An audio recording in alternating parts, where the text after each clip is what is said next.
What's up? It's your boy 12-inch putting his best foot forward, and this is ASSN. In this episode, Devin Haney versus Lomachenko. They're trying to say that Loma got robbed. Did he? Got you. Let's go. This is ASSN.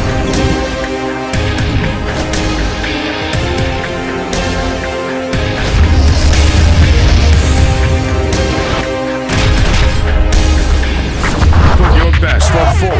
Here's your host, 12-inch. Let's jump right into it. First of all, I gotta say, wonderful fight, man. A lot of action from the first round all the way through the 12th, just kind of like how I saw it playing out. But I will say, watching ESPN has become quite difficult because the simple fact is, you can see it's totally biased. I mean, the scorecards and what they say was pretty close to being on point. But every time you turn around, Lomachenko throws a flurry. They get all excited. Devin Haney returns fire and actually does hit Lomachenko, especially like to the body and stuff like that. They just say, wow, great shot to the body. Like, there's no excitement. So you can see which way everything was leaning. I will say that. I will say that the judges in this fight didn't do that bad of a job in comparison to other fights. The 116, 112 situation, but most of all, I had Devin Haney 7 rounds to 5 rounds. And I think the deciding factor was going into the championship rounds. You had the 11th and you had the 12th. Loma clearly won the 11th. Devin Haney came out and inserted himself and was working Lomachenko in the 12th. And that was the lasting impression that the judges needed to see to score this card.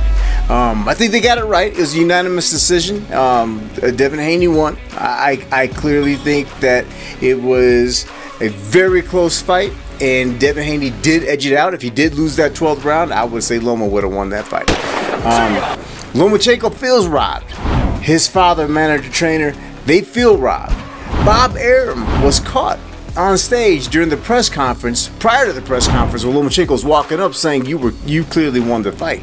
Now, I know Bob's getting up there in age, and I know he's a historical figure in boxing, but Loma he clearly did not win this fight. You know what I'm saying? But the fact of the matter is, when it comes to Devin Haney, I think he pretty much asserted himself for who he is as a undefeated, undisputed champion. But I will say, I believe that Tank will knock him out. Tank will knock him out. When he tries to square up, go toe-to-toe, you see him getting hit way too many times. And if he gets hit by Tank, basically, I'll be honest with you, I think they both get knocked out. They both get knocked out by Tank. At the end of the fight, Shakur Stevenson stepped into the ring, and he was calling out Haney, and he was saying, oh, Haney just left. They ran off. Bill called me out in the last fight, but now they're scared, and they just exit stage left. They didn't even give me a chance to talk. And I think, like I said before, I think Shakur is he's a great fighter.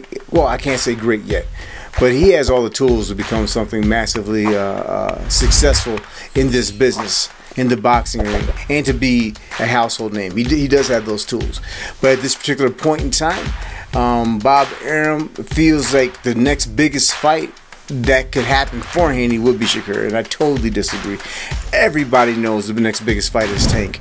It's got to be Tank, and I think Tank gives both of them trouble. But overall, it was an exciting fight, and we got what we wanted as fans and people who love combat sports. We got the best fighting the best in that division at this time. Well, I'll say this: do you think that fight deserves a rematch? Do you think they should run it back? And do you think that Loma got cheated in this fight? Tell me what you think. Drop your thoughts below in the comments. Let's talk about it. But at the same time, I feel there's bigger fights for Devin Haney coming up, especially with Tank looming out there. You got Shakur Stevenson after Tank, in my opinion.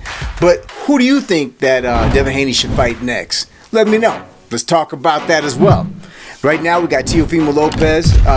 He's going to be fighting Josh Taylor coming up on June 10th. And that's going to be for Undisputed at 140. So that should be another exciting fight. But this is your boy 12-inch, and I just put my foot down. We just passed 300 subs. Thank you so very much. Really appreciate it.